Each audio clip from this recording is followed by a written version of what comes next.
आप सभी का स्वागत है प्यारे स्टूडेंट्स मेरे इस यूट्यूब चैनल में। आज हम CC9 के इम्पोर्टेंट प्रश्न का चर्चा करेंगे जो आपके परीक्षा के लिए इम्पोर्टेंट हो सकते हैं। जैसा कि यह जो पेपर है वो आधुनिक भारत का इतिहास है, a state in modern India. इसमें आपको क्या करना है? इसमें आपको करना है कि अंग्रेज़ों के द्वारा जो पॉलिसी अपनाया गया, चाहे प्रशासन को लेकर के हो, चाहे न्यायिक व्यवस्था को लेकर के हो, उसको अच्छे से पढ़ना है। अंग्रेज़ों ने किस प्रकार की यहाँ नीति अपनाई, चाहे वो लैंड पॉलिसी से हो, चाहे वो सिविल सेवा से संबंधित हो, पुलिस क्षेत्र में सुधार करने को लेकर हो, उनकी प्रशासनिक जो नीति रही है उसको आपको ध्यान में रखना है। जैसे भू राजस्व नीति में अस्थाई बंदोबस्त आप अच्छा से पढ़ लेंगे, रैयतवाड़ी बंदोबस्त से कर लेंगे, महालवाड़ी बंदोबस्त तो पढ़ लेंगे।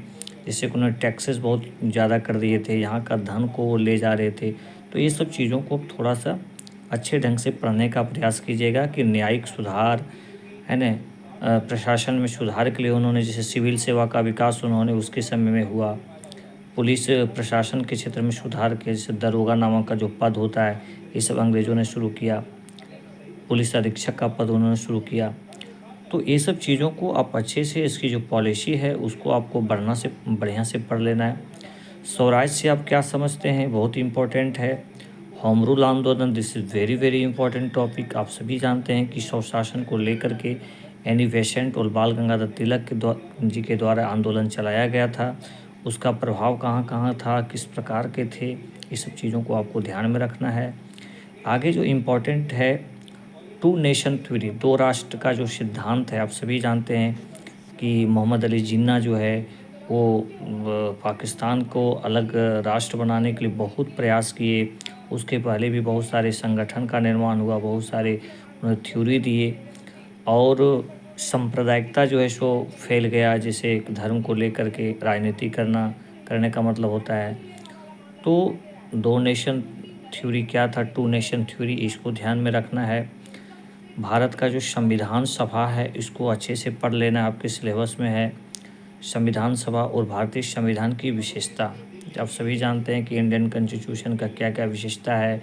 लिखित संविधान है, सबसे बड़ा संविधान है, इसमें एक है ना जो इसकी जो मुख्य विशेषता है उसको आपको पढ़ लेना है, ये आपके लिए इम्पोर्टेंट हो जाता है।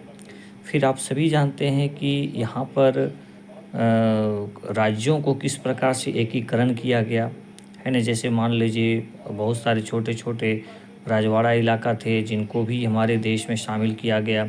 जैसे कश्मीर हो, हैदराबाद का विलय किस प्रकार हुआ, जूनागढ़ का विलय किस प्रकार हुआ। इसके बाद में राज्यों का पुनर्गठन किया गया। जैसे भाषा के आधार पर आंध्र प्रदेश है ना, आप सभी जानते हैं ये बहुत इम्पोर्टेंट है।